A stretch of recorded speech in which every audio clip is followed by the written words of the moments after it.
I will. I have a short announcement. We've hired Todd Richards as our assistant coach. Excited about that. As you know, he's been the head coach in Minnesota for 2 years, assistant coach in San Jose for a year.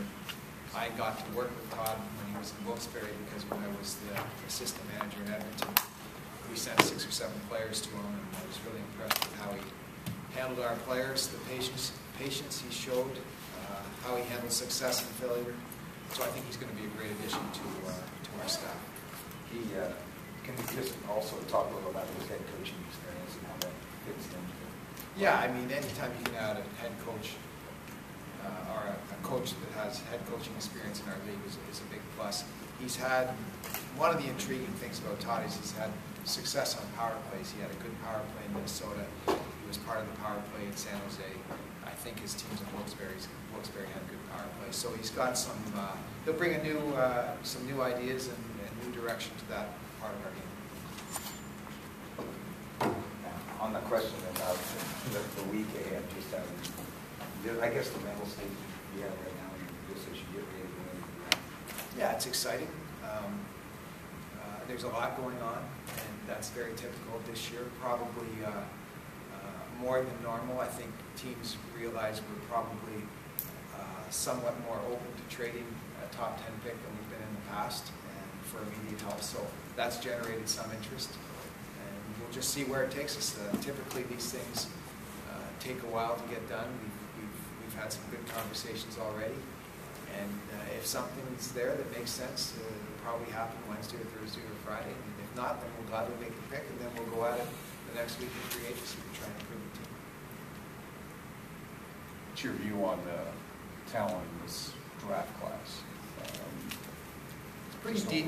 Yeah, it's a pretty deep draft. We have there's a cutoff here, 3 or 4, and then there's it's pretty deep after that.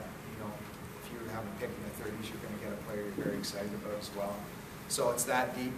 We've got a list of 5 or 6, 7 players that we're trying to sort through, and we'll interview some of them at the draft again, talk to them again, and sit with our scouts and make sure that we've got that ranking in order, because that's a really important ranking for us with the 8th pick, to make sure we've got those guys in order. And then there'll be some movement on our list up and down further on down. If you do have to make the pick at number 8, is it even possible to get a player who's NHL ready, or is that too much to hope for? I don't think that's going to happen with number 8. That would be an unrealistic expectation. Scott, you've picked in the top 10 a few times here. How often could you have traded that pick, and how certain are you that you'll be able to move that pick for a player this year? I think that we certainly could have traded the pick last year. We could have traded, in my time here, we could have traded those picks and moved back. We did try and move up once. How certain am I that we're going to trade the pick this year? I'm not certain at all. I think it's a very attractive asset, and teams are interested in it. But it's got to be something that's going to make us better immediately. There's been reports the salary cap is going to escalate another $5 million. Does that affect your strategy for this weekend and next? It doesn't affect our own strategy.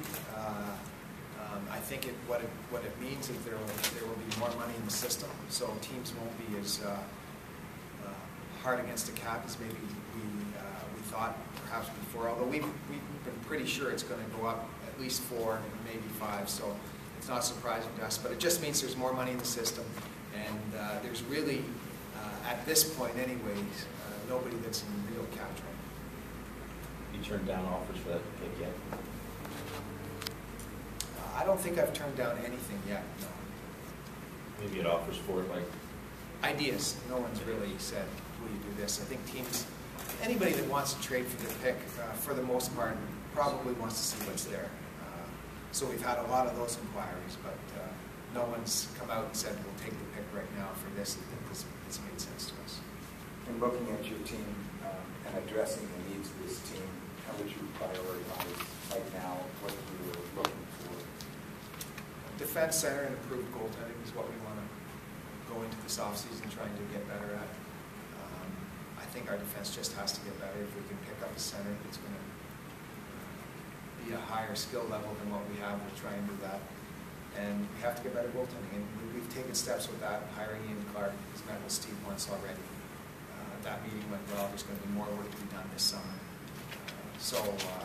That goaltending is not as, I mean, we're happy with Steve. We think he's going to be a real good goaltender in this league. So it's probably defense and center, but all in all, we have to get better at goaltending. Based on your experience in the past, is it more likely that you would make a deal Friday night as opposed to in the days, just because they'll know who's available and...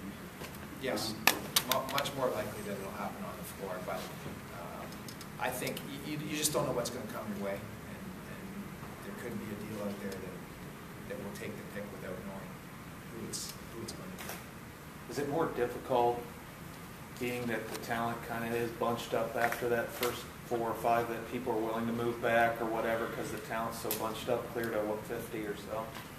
Yeah, I think it makes people maybe a little more hesitant to try and move up.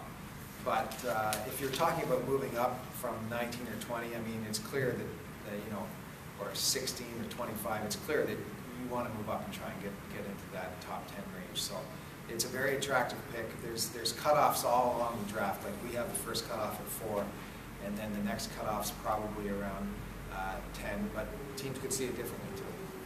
And that's what jumbles up the draft this year, is that we may have a player rated 7th and somebody else may have that player rated 12th, and vice versa. So if that player's there for another team, it might motivate them